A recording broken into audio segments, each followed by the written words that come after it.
今年因为风太济，这高雄大树本地即阵大出的白玉苦瓜，敢若收4成尔，这产期也去前着。农会表示讲，要等到明年初继续才稳定。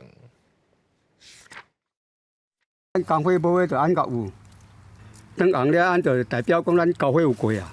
透中岛农民吴瑞莹伫咧忙色替苦瓜交花，因为今年几内风台影响，真侪果子甲菜苕拢欠收。高雄大树种150公顷的苦瓜，嘛损失6成，简单收4成尔。农民讲，以早营养不良的苦瓜拢会烂掉去，真买瓜留落来，一斤几10块嘛有人要爱。今年减有够济啦，因为像真底板一工吼，拢头6、7、8斤啦。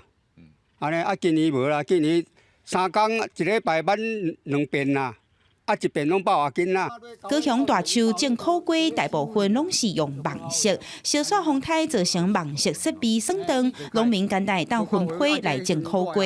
资本伫咧寒人是高雄苦瓜大出的季节，真会当供应市场的量煞无济，市场价销嘛起到一斤上无爱150块。正月吼量产较济，所以市面上的价销就较回稳啦，价销就较一般会降价，头平均来讲应该是伫个70、80块左右。啊，无假设前较早就咧放啊，无你也像讲8月中你交袂到啊，是毋是？啊，咱交会到交尔，交袂到嘛是去芳仔交啊。